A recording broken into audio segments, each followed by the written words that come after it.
సంవత్సరంలో నవంబరు డిసెంబర్లో ఇలా వర్షము ఇయర్ పడుతుంది మామూలుగా. అప్పట్లో పెద్దవాళ్ళు ఈ వర్షాన్ని ఏమనేవాళ్ళు అంటే, ఇప్పుడు మనవాళ్ళేమో తుఫాను సుడిగుండాలు అంటాము, అప్పట్లో ముసురు అనేవాళ్ళు. వస్తే వారం రోజులు దగ్గర దగ్గర 2 వారాలు ఈ వర్షం పోదు. అప్పట్లో వర్షం పడేటప్పుడు అందరూ ఒకచోటు కూర్చునేవాళ్ళము. అది వంట రూమ్లో కూర్చునేవాళ్ళము. వంట రూమ్ అంటే మా పెద్దమ్మ మా పెద్దనాయన వాళ్ళ మిద్దె ఉండేది. శుద్ధ వేసిన మిద్దె. తర్వాత సుట్టిళ్ళు ఉండేది, రౌండ్గా సుట్టిళ్ళు. ఆ సుట్టిట్లో కూర్చొని అందరూ కబుర్లు చెప్పుకునేవాళ్ళము. ఎవరెవరు బడ్షీట్లో వాళ్ళు కప్పుకొని కూడా ఒకే చోటు కూర్చునేవాళ్ళం రౌండ్గా. అప్పుడు అన్నం చేస్తే దాంట్లోకి ఏమీ లేదు, ఏమి చేయాలి అని మా పెద్దమ్మ అనడము నేను విన్నాను. ఆ తర్వాత సాయంత్రం ఏమో వర్షం తగ్గింది. ఊరు ముందర కానగ చెట్లు ఉంటాయి, ఆ పక్కన చేళ్ళు ఉంటాయి. చేళ్ళు అంటే తెలిసే ఉంటుంది మీకు, చెనిక్కాయలు అవన్నీ పండిస్తారు. ఆ చేళ్ళు గురిగాకు అనేది చాలా టేస్ట్గా బాగుంటుంది. ఈ వర్షానికి ఉండే పెద్దమ్మ అని మిగతా వాళ్ళు అంత బాధ్యత లేదు వాళ్ళకి, మిగతా పిల్లలకి. నేను ఒక్కటే వెళ్ళి ఆ గురిగాకు మొత్తము కోసుకొని ఆ గట్టి మీద పెట్టి, తర్వాత మళ్ళా నేను చేళ్ళలోకి వెళ్ళి మళ్ళా మోపంతా ఆకు కోసుకున్నా. బాగా మస్తుగా ఆకు చాలా ఉండేది. ఆ చేళ్ళలో కాళ్ళు కూడా ఎర్ర మన్నులో ఇట్లా పొడకపోయేది. ఆ కాళ్ళు కూడా బయటకు తీసి ఎట్లా ఒకట్లా ఆ బురదల నుంచి బయటపడి ఆ గురిగాకు మొత్తము కోసుకొని దాన్ని అబ్బులిచి పట్టుకొని నడుచుకొని ఇంటికి వచ్చేదాన్ని. ఆ దారిలో నడుస్తుంటే కూడా ఆ గురిగాకు అంత కోయడం వలన దారి కూడా నాకు సరిగా కనపడేది కాదు. ఆ గురిగాకు కోసుకొని మా పెద్దమ్మకి ఇస్తే మా పెద్దమ్మ కళ్ళల్లో సంతోషము. అందరూ చేరి ఆకు శుభ్రం చేసి కూర చేసేవాళ్ళు.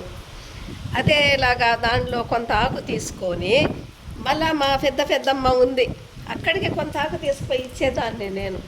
అక్కడ మా పెద్దమ్మ సంతోషపడేది, బిడ్డ తీసుకొచ్చింది ఈ వర్షం అప్పుడు అని సంతోషపడేది. తర్వాత మా పెద్దమ్మ చేసింది, కూర చేసింది, అందరికీ బోవు పెట్టింది. అందరూ బాగా పొట్ట నిండుకు తినేవాళ్ళు. నేనేమిటంటే, ఈడ మా పెద్దమ్మ చేసిన కూర ఎలా టేస్ట్ ఉంది, మా పెద్దమ్మ చేసిన కూర ఎలా టేస్ట్ ఉంది అని మళ్ళా నేను చిన్న గిన్నె ఎత్తుకొని మా పెద్దమ్మ ఇంటికి పోయి ఆమె చేసిన కూర కూడా తీసుకొచ్చుకొని 2 గురిగా కూరలు నేను తినేదాన్ని.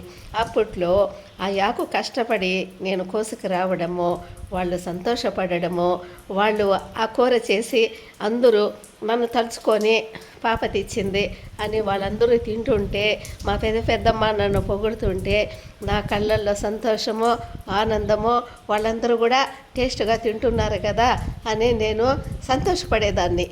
అదేలాగా ఇటువంటి వర్షం పడినప్పుడు అక్కడ రాముడి గుడి అని ఊరు ముందర గుడి ఉండేది. ఆ గుడి దగ్గర మునగ చెట్టు ఉండేది. బాగా పిందె పూత బాగా చాలా బాగా హెల్త్గా బాగా ఆకులన్నీ బాగుండేది. అది అనుకోకుండా నేను ఆ సాయంత్రము కొద్దిగా గాలి వర్షము వస్తుంది, అక్కడ గుడి దగ్గరికి వెళ్ళాను నేను. ఆ మాను అలానే పడిపోయినప్పుడు ఫస్ట్ నాకే కనపడింది ఆ పడిపోవడము, ఆ మునగాకు అవన్నీ నేనే ఎక్కువగా ఆకంతా తీసుకొని అవన్నీ పెద్ద కట్టలాగా అంటే పెద్ద కట్ట అంతా తీసుకొని నేను దాన్ని పట్టుకొని నేను అప్పుడు 6వ తరగతి చదివేదాన్ని. నేను మా పెద్దమ్మ దగ్గరికి తీసుకొచ్చి ఆ ఆకు ఇచ్చేదాన్ని. ఆ ఆకు ఇంతాకంటే చాలా ఆకు, అంతాకు వాళ్ళు ఫ్రై చేసి రసం పెట్టి అందరూ తినేవాళ్ళు. చిన్నప్పుడు నా ఆలోచనలు ఇలా నేను ఏది అట్లా అవకాశం అనేది ఉంటే నేను అలా తీసుకొని వెళ్ళేదాన్ని. చేలల్లో కూడా రకరకాల కూరాకులు తీసుకొని వెళ్ళేదాన్ని. నేను ఇటువంటి పనులు కూడా చేసేదాన్ని. కానీ అవి మనము తీసుకుపోయి ఇవ్వడం వలన కూడా మన పెద్దమ్మలు చాలా సంతోషపడేవాళ్ళు, అందరూ సంతోషపడేవాళ్ళు. ఈ వర్షం అనేది ఇప్పుడు పడుతుంది కదా, అందువలన నాకు ఆ రోజుల్లో చిన్నప్పుడు జ్ఞాపకాలు నాకు బాగా గుర్తొస్తున్నాయి. ఒక్కొక్కటే గుర్తొస్తున్నాయి. ఇదే వర్షము, ఇదే గాలి, ఇదే వాతావరణము, ఇదే చల్లతనము అంతా ఒకేలాగా ఉంది. కానీ ఇల్లు మారింది, ఉద్యోగాలు, ఇండ్లు బాగా కట్టుకొని ఇటు సైడ్ వచ్చేసాము కదా.